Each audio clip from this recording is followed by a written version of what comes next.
Assalomu alaykum tomoshabinlar. Kanalimda ko'rib turganimdan juda ham xursandman. Bilganlar uchun, bilmaganlar uchun men ismim G'ayrat. Bugungi videoning asosiy mavzusi o'ylayman ko'pchilik o'sha ayon, ko'pchilik bu narsadan xabardor. Lekin shunaqa bo'ladigan bo'lsa ham buni qayta olishim sababi agar bunaqa materialni, bunaqa ma'lumotni kimdir menga 2 yil, 3 yil oldin aytganida yoki berganida, meni hozirgi kundagi finansiy ahvolim yana ham kuchliroq, yana ham balandroq bo'lgan bo'lardi. Shu maqsadda men bu videoni sizlar bilan o'rnashmoqchiman.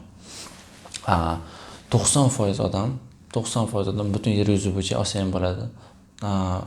Bizlarning o'zimizning mentalitetimiz oladigan bo'lsa ham 90% odam o'ylaydiki, boy bilan kambag'alning orasida juda ham katta farq bor. Aslida esa haqiqatni oladigan bo'lsa, bu farq juda ham katta emas. Nima uchun? Tasavvur qiling. Dunyoga kelgan vaqtda qanaqa bo'lishidan qat'iy nazar har bitta odamning finansiy holati bir xil bo'ladi.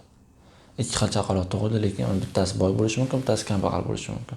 Siz aytishingiz mumkin, uni ota-onasi boydir, uni qanaqadir qobiliyati bordir yoki boshqa davlatda tug'ilgandir, boshqacha siyosatda yuradigandir deb o'ylashingiz mumkin. Agar sizda shunaqa fikr bo'ladigan bo'lsa, sizni fikrlashingizni ham kambag'al odam fikrlashi bor. Nima uchun? Keling bitta tajriba olib ko'ramiz. 10 xil odamni yig'ib ko'radigan bo'lsangiz, ularning qo'liga bir xil miqdorda pul beradigan bo'lsangiz yoki va bir haftadan keyin ularni qayta yig'adigan bo'lsangiz, kimdir u pulni oxirigacha ishladi bo'lgan, kimdir ozroq qolgan, kimdir o'zi qarz olgan yoki kimdir bu pulni ko'paytirgan.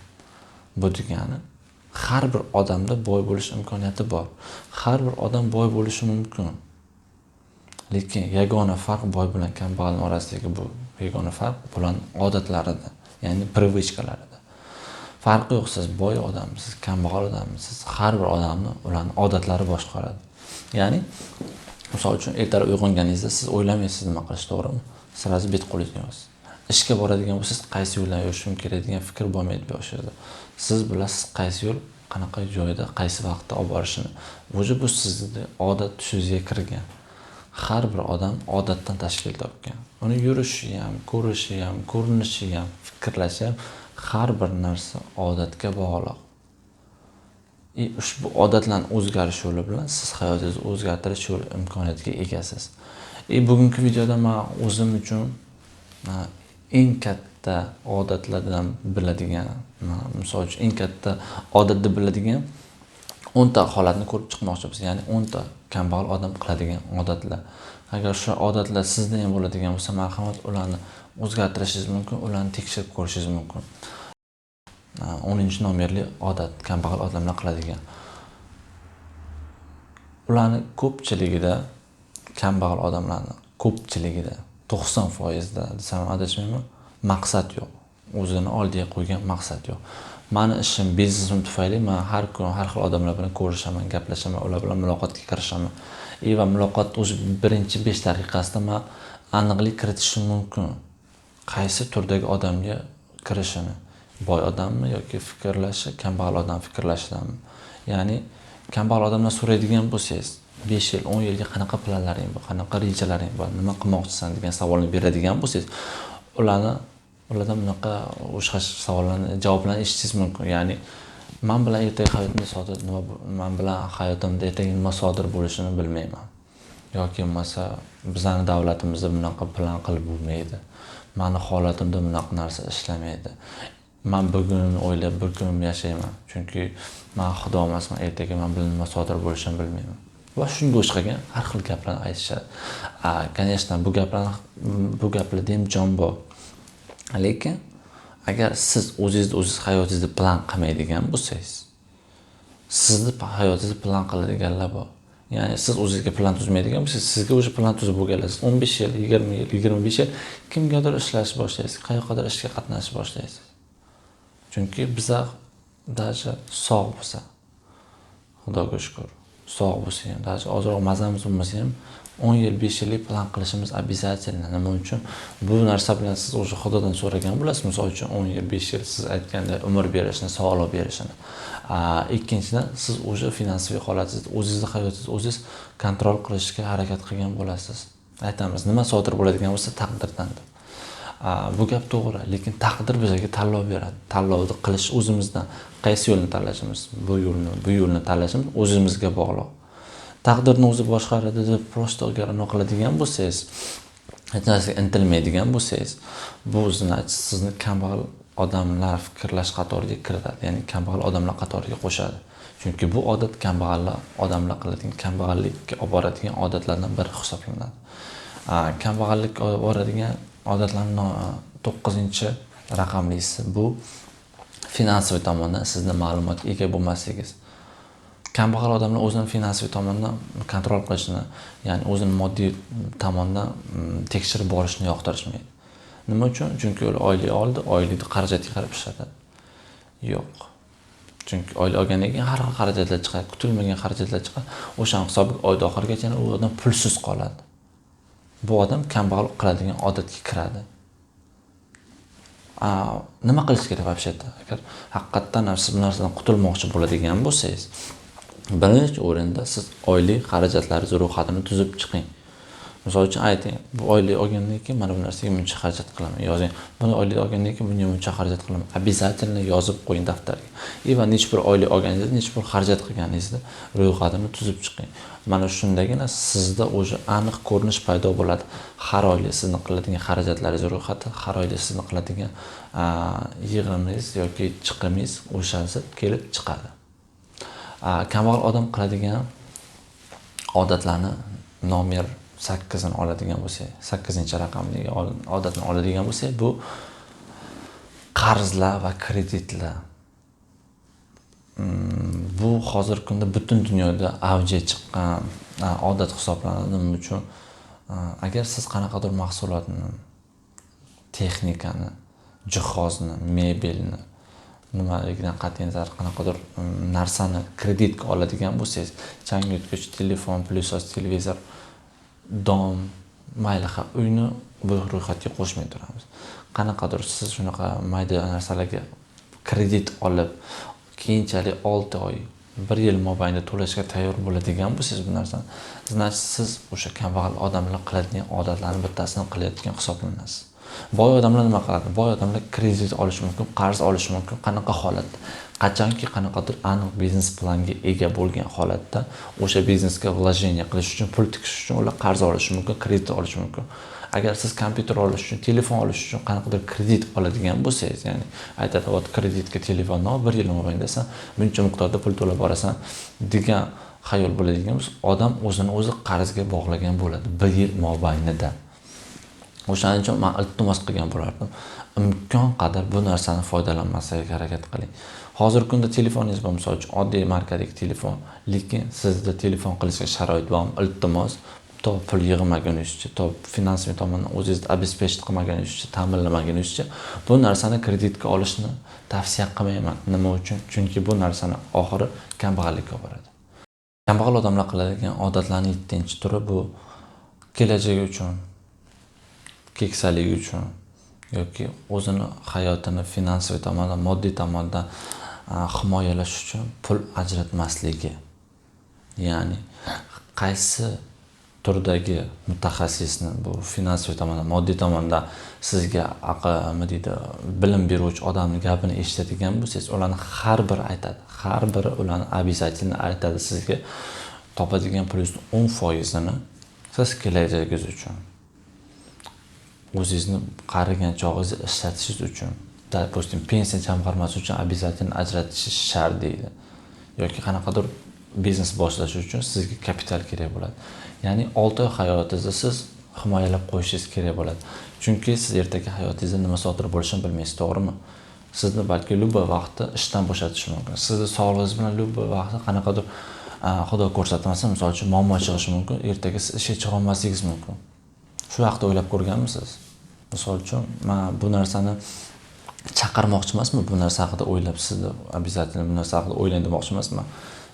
Qora kunga deydi ko'pchilik. Yo'q, buni qora kunga emas, kelajak uchun yoki qaysidir biznes boshlash uchun deb pul yig'ishni boshlang. Ya'ni o'sha sizni yiqqan pulingiz podoshka безопасности deydigan bo'lsak, 6 oy mobaynida sizni hayotingizni ta'minlab kelishi mumkin bo'ladi. O'zingiz o'ylab ko'ring.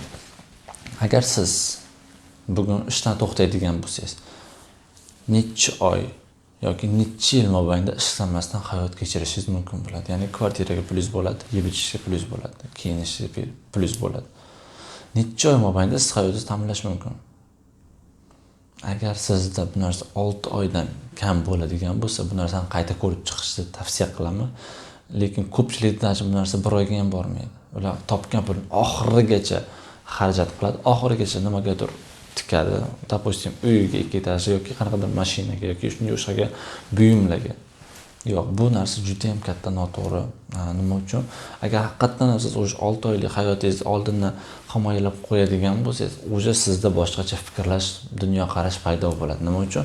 Chunki siz bilasiz, любой vaqt, misol uchun siz ishdan bo'shatadigan bo'lsa ham sizda pulingiz bor,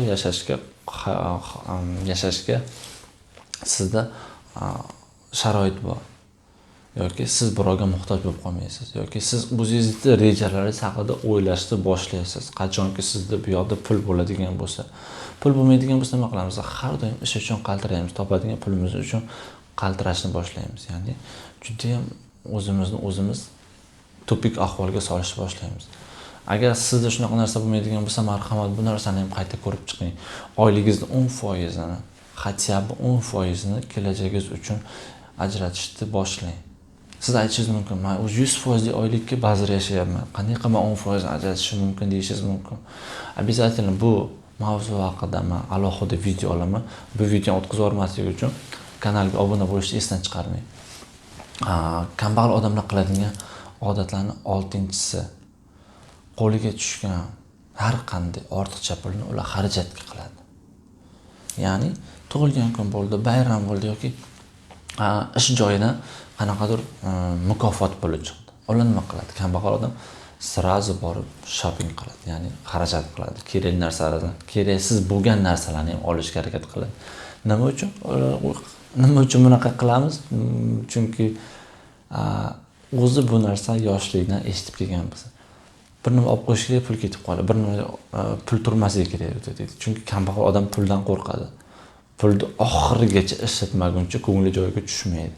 Undan ko'ra aytadi, bir nima olib qo'y, mol olib qo'y, undan ko'ra mashina olib qo'y, undan ko'ra kiyim olib qo'y, undan ko'ra telefon olib qo'y, undan ko'ra tilla olib qo'y. Har doim pulli holatda biz nimagadir buyum holatiga o'tkazamiz. Lekin olgan buyumingiz eskiradi, olgan buyumingiz sinishi mumkin, olgan buyumingiz modadan qolishi mumkin. Ya'ni u narsa sizga hech qachon qayta pul olib kelmaydi. Boy odam nima qiladi? Boy odam yo'q joydan kelgan pulni deylik, misol uchun lotereyadan chiqdim yoki ishxonadan ko'proq chiqdim yoki ko'proq foyda oldim. Ularni har birini yig'ib qo'yadi. Ya'ni o'sha qilgan plani bo'yicha, biznesi bo'yicha, rejasi bo'yicha uni qayta amalga oshiradi. O'shaning uchun agar sizda ham shunaqa xarakter bo'ladigan bo'lsa, bu narsani qayta ko'rib chiqishingizni tavsiya qilaman. Kambag'al odamlar qiladigan 5-amal, 5-odat deydigan bo'lsa, 90% kambag'al odam umrini bo'sh vaqtini televizorda, telefonda o'tkazadi. Nima uchun? Chunki agar haqiqatda olib qaraydigan bo'lsak, biz o'ylashdan qo'rqamiz. O'zimizni hayotimiz hozir qaysi kunda, qanaqa joyda, qanaqa sharoitdaligini ko'rishdan qo'rqamiz. Aytishingiz mumkin, men o'sha tursam o'ylavim ko'p, men tursam o'sha problemam ko'p, men to'xtamasdan o'ylayman, sen nima bilasan deyishingiz mumkin. Yo'q. Men aniq bilaman. Misol uchun 90% kambag'al odam qiladigan odat bu televizor ko'rish. Serial ko'radi, qanaqadir filmni chiqishini kutadi, qanaqadir ko'rsatuvni chiqishini, qanaqadir tok shouning bo'lishini yoki bo'lmasa qanaqadir odamning yangi post qo'yishini internetda oladigan bo'lsa, uni kutib yashaydi. Nima uchun? Qachonki siz televizor ko'rgan vaqtda sizni miyangiz boshqa yo'nalishga almashtiradi o'z yo'nalishini. Sizda problemangizni o'ylashni boshlamaydi. U hamma bor funksiyasi, bor fokusini o'sha televizorga, televideniyega qaratadi. Qaysi serialda ekan, qaysi nima bo'lishini, siz serial tomosha qilib bo'lgandan keyin uni o'ylashdan to'xtamaysiz. Keyingi serialning qismida nima sodir bo'lishi haqida o'ylaysiz. Yoki bo'lmasa keyingi shouda qaysi odamning hayotini ko'rsatib berish haqida o'ylashni boshlaysiz. Kambag'al odamlar televizor ko'rishni yaxshi ko'radi. Boy odam nima qiladi? Televizorga chiqishni yaxshi ko'radi. Kimdir ular tomosha qilishni yaxshi ko'radi. Biron tomosha qilish emas, kimdir ularni tomosha qilishni ular yaxshi ko'rishadi. Bu holat ham bizga marhamat aniqligicha ko'rsatib beryapti kambag'al odamni nimaga vaqtini sarflashi. Chunki har birimizda 24 soat bor. Har bir insonda 24 soat bor. Boy odamda ham, kambag'al odamda ham bor. Lekin o'sha 24 soatni qaysi joyga, qanaqa qismga ajratayotganingiz endi o'zingizni taqdiringizda keltirib chiqaradi. Xohlang boy bo'ling, xohlang kambag'al bo'ling, o'zingizga bog'liq bo'ladi. Bu odatlarning arbiyasini o'zgartirish mumkin. Nima uchun? Chunki odamda tug'ma odat yo'q. Bu odat umr mobaynida asta-sekinlik bilan o'rganib ko'rish mobaynida shu narsa odam o'ziga oladi. Ya'ni har qanday odatni o'zgartirish mumkin. O'zgartirish uchun yangi odatni o'rniga eski odatni o'rniga yangi odat qo'shilishi обязательно kerak bo'ladi.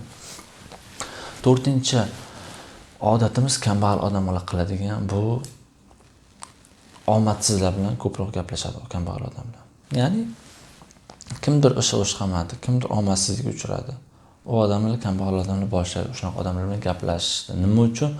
Qachonki omadsiz odamlar bilan gaplashgan vaqt kambag'al odam o'zini yaxshi his qiladi. O'zini holatini, hozirgi ko'rinishini, yashashini ancha miqdorda o'zini o'zi tinchlantiradi. Ya'ni mendan ko'ra ham battarroq yashaydiganlar bor.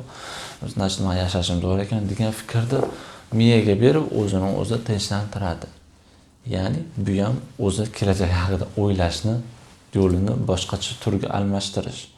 Chunki unga qaraydi omadsiz odamlar va sen zo'r ekansan, sen aqlli ekansan degan gaplarni aytgan vaqtda kambag'al odam o'zini o'zi tinchlantiradi. Bu ham bitta o'zini o'zi to'xtatadigan odatlarning biriga kiradi. Kambag'al odamlar qiladigan odatlarning 3-chisi ular har doim nimagadir nolishadi. Ular har doim nimadandir qoniqmagan bo'lishadi.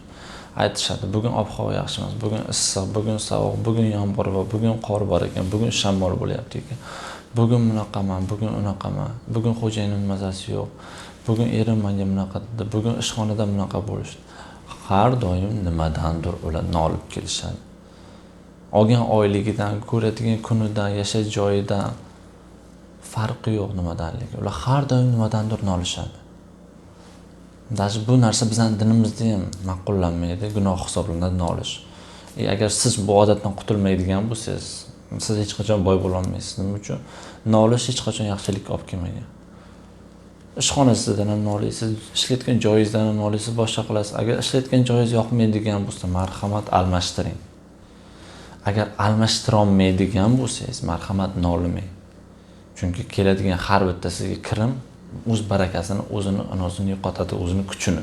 Qachonki siz nedavolni bo'ladigan bo'lsangiz. Boy odam bilan kambag'al odam oyli bo'lganda nima qiladi yoki pul topganda nima qiladi? Kambag'al odamga pul beradigan bo'lsangiz nima deydi? Muncha kam deydi. Muncha kam deydi. Misol uchun, bir oy shu pul uchun ishladimmi, bor yo'g'i. Men bir oy shuncha qildim, shunigina berdi. Siz olasiz, o'zingizning haqqingizga, o'zingizning qilgan mehnatingizga yarasha. Undan ko'p emas, undan kam emas. Buni unutmang. Lekin ko'pchiligimiz o'ylaymiz, men bundan ko'p pulga loyiqman deb. Agar shunaqa o'ylaydigan bo'lsangiz, marhamat uni amalda ko'rsating. Sizda o'ylaganingiz sizga pul olib kelmaydi. Uni qachonki maqsad qilib amalga oshirsangiz, u narsa pul olib keladi. Kambag'al odamga pul bersangiz bo'ladi. Kambag'al odam ko'ziga surtadi-da, rahmat Xudoyim deydi. Yana ko'paytirishni o'ylashni boshlaydi. Boy odam uni kamligi haqida fikr yuritishni boshlaydi. Qachonki kam deb o'ylaydigan bo'lsa, haqiqatan ham bu narsa kamlikka aylanadi. Kambag'al odamlar qiladigan ikkinchi odat ular o'ziga o'zi rahmi keladi. Ular har doim o'zi rahmi kelib, ular nimagadir qanaqadir mukofotga, qanaqadir dam olishga, qanaqadir e'tiborga, pauzaga loyiq deb o'ylashadi o'zini o'zi. Ya'ni nima qiladi? 5 kun ishlaydi, обязательно o'sha juma kuni bo'ladigan bo'lsa, ichish kerak, jo'rlar bilan o'tirish kerak, banyaga borish kerak, piva xo'rlik qilish kerak, futbolga borish kerak. Nima uchun? Ular chunki bir hafta ishlab qo'ydi, hammasini zo'r qildi. Iltimos, haqiqatga to'g'ri qarang. Bir hafta ishlaganingiz nima qildi? Sizni oilangizni ta'minlab berdim qanaqadir yo'l bilan. Bir hafta ishlaganingiz nima qildi? Sizni farzandingizni aytgan narsasini olib berdim. Yoki o'sha bir hafta ishlaganingiz nima qildi? Sizni o'ylagan daxotga olib chiqdimi? Shunday siz o'zingizga dam olish e'lon qiladigan bo'lsangiz. Yaqinda bu milliarder chiqqan yangi milliarderning videosini eshitdim. Grant Cardone. u aytadi, agar sen kambag'al bo'ladigan bo'lsang deydi, senga kim qo'yibdi 2 kun dam olishni yoki 1 kun dam olishni? Sen ishlashing kerak har kun, shu bu finansiy ahvolingni to'g'irlashing uchun. Sen kambag'al bo'lsang, sen qayerga dam olasan sen deydi. Birinchi ishingni qilib qo'y, marhamat, hayotingni to'g'irlab qo'y, keyin damingni ol deydi. Bu joyda ham xuddi shunday. Ular o'zini-o'zi rahmi kelish boshlaydi. Bundan 30 yil oldin bo'lgan gapni eslab, o'ziga o'zi rahmi kelib, sigaret chokadi, aroq ichadi, do'sti bilan ozroq maishat qiladi, futbolga boradi, boshqa qiladi. Shu tobi miyasini chalg'itadi, o'ziga qanaqadir mukofot berish kerak. Bu gapimni aytmoqchi emasman, siz har doim ishlashingiz kerak edi. Yo'q, bu narsa ham noto'g'ri. Lekin bu narsani odat tusiga kiritmang. Agar sizda hozirgi holatingiz, hozirgi finansiy, moddiy tomoningiz sizga bu narsani taqdirlanmayotgan bo'lsa, bu narsani pazvolit qilmaydigan bo'lsa, marhamat, bu narsani o'zgartiring. Avvaliga fikrlashingizni, avvaliga ish joyingizni, keyinchalik finansiy holatingizni, finansiy privichkalaringizni, odatlaringizni hammasini o'zgartirish boshlagandan keyin marhamat, o'zingizga dam e'lon qiling. Bu dunyoda, misol uchun, siz boy bo'lmaydigan bo'lsangiz, siz 30 ga kirgan bo'lsangiz, hali ham qorningiz och yoki o'z oliga yeysiz kelgan narsani yeya olmaydigan bo'lsangiz, значит, bu o'zingizning aybingiz, o'zingizning xatoyingiz. Bu joyda ota-onangizda davlat hech qanaqa aloqasi yo'q. Faqat tushunish mumkin, agar siz 5 ga kirgan vaqtingiz, 4 ga kirgan vaqtingiz siz aytgan narsani olib bermasalar yoki sizning qorningiz och qolgan bo'lishi mumkin. Bu narsa mayli, bu narsa sizning aybingiz hisoblanmaydi. Lekin siz 30 ga kirasiz, 40 ga kirasiz, 50 ga kirasiz. Hozirgacha o'zingizga ma'qul bo'lgan, o'zingiz yoqtirgan narsani o'zingizga pazvolit qila olmaydigan bo'lsangiz, o'zingizga ravo ko'ra olmaydigan bo'lsangiz, значит, bu siz qayerdadir noto'g'ri ish qilgansiz va noto'g'ri ish qilishda davom etyapsiz degandir. O'shaning uchun marhamat, bu odatingizni обязательно o'zgartirishga harakat qiling va biz odat o'zgartirganingizdan o'sha siz rezultat ko'rishni boshlaysiz. Nima uchun? Chunki bizani har doim shu narsaga programma qilib borganlar. Hozir ham qilib kelmoqdalar yoki o'zingiz siz farzandlaringizni bilib bilmagan holda shu narsaga programma qilyapsiz. O'zingizni hech qachon jilet qilmang, o'zingizga hech qachon rahmingiz kelmasin. Siz haqiqatdan ham oldingizga maqsad qo'ydingizmi? Marhamat, temir odamga o'xshab o'sha narsaga erishishga harakat qiling. Bu maqsad qo'yishni to'g'riligi, shartlari haqida ham обязательно video bo'ladi. O'shaning uchun videolarni o'tkazib yubormaslik uchun kanalga obuna bo'ling va yangi chiqadigan videolarni kuzatishda davom eting. Kambag'al odamlar qiladigan, eng ko'p qiladigan eng birinchi odat bu, ular o'zini aqlliman deb o'ylashadi. Ular hamma narsani bilaman deydi. O'zim bilaman, o'zim qilaman, bu narsani ko'rganman, bu narsadan xabarim bor. Ular hamma narsadan xabardor, siyosatdan ham xabardor, qaysi joyda o'rmonda yong'in bo'lyapti, kimni farzandini o'g'irlab ketganlar, kimni avariya bo'lgan, ular hamma narsadan xabardor, ular hamma narsani bilishadi. Lekin ular holatiga qaraydigan bo'lsangiz, nimagadir ular qashshoq, kambag'al. Nima uchun? Nima uchun bunaqa? Даже millionerlar aytgan, "Sen bunchalik aqlli bo'ladigan bo'lsang, nima uchun sen bunchalik qashshoqsan?" deydi. Chunki millionerlar agar boy odamlarning hayotini ko'radigan bo'lsa, ular har doim o'qishda, har doim izlanishda, har doim qanaqadir yangi narsaga qiziqishadi, tashna ular. Bizada nima? Bizada hammasi men bilganman, men diplomim bor, men o'qib chiqqanman, bu joyda ko'rib chiqqanman. Sendan ko'ra yaxshi bilaman. Men bu biznes bilan shug'ullanganman.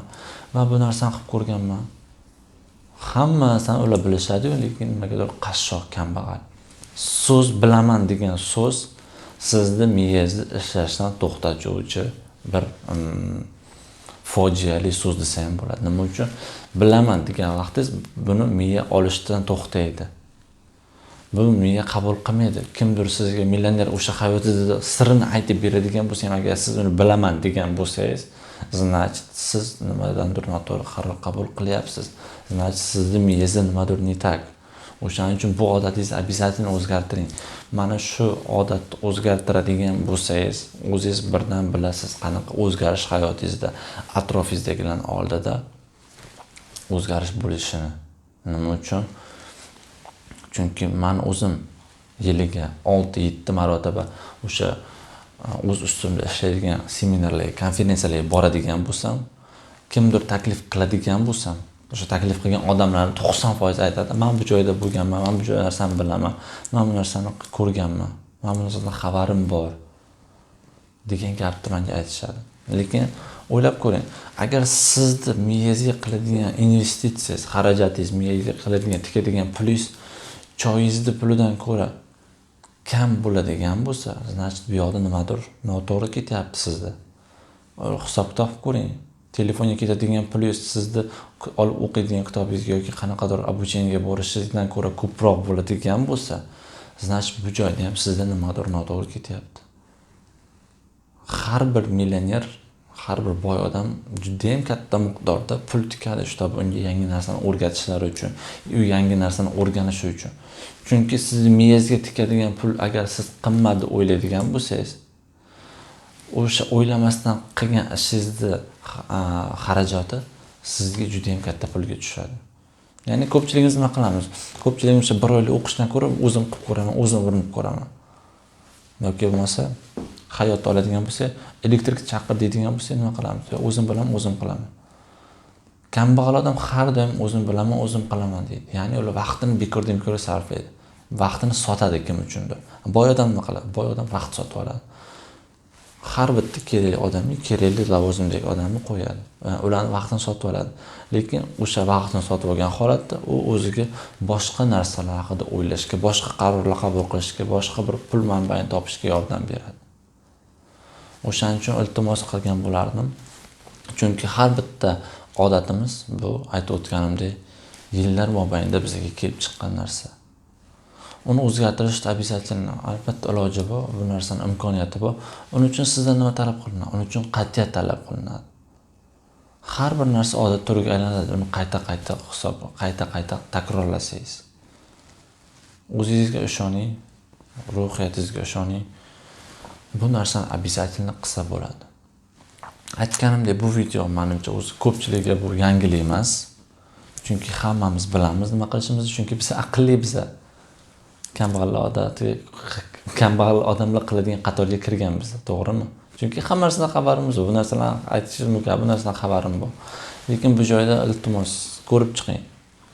Bilim, bilish, o'rganish, o'qish so'zi nima ma'no bildiradi siz uchun? Ko'pchilik o'ylaydi, o'qish degani, bilish degani, bilim olish degani qanaqadir yangilikni eshitish, yangilik haqida xabardor bo'lishni o'ylashadi. Qachonki o'qishga borsa, yangi narsa aytsa, o'qidi deb o'yladi. Yo'q, bu narsa noto'g'ri. O'qish degani o'zgarish degani. O'qish degani o'zgarish degani. Ko'pchilik seminarlarda, konferensiyalarda oladigan bo'lsak, ularda bir xil gap, ularning asosiy g'oyasini mag'zi bitta. Mag'zi bitta.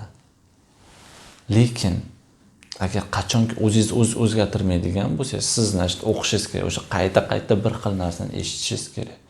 O'sha narsa orqali sizda qanaqadir odat paydo bo'ladi, u odat sizni hayotingizni o'zgartirishga yordam beradi. Agar bu video sizga ma'qul bo'ladigan bo'lsa, обязательно like bosishni esdan chiqarmanglar. Kanalimga obuna bo'linglar. Va bu videoni o'zlaringiz, do'stlaringiz bilan, yaqinlaringiz bilan обязательно ulashinglar. Keyingi videolarda ko'rishib qolguncha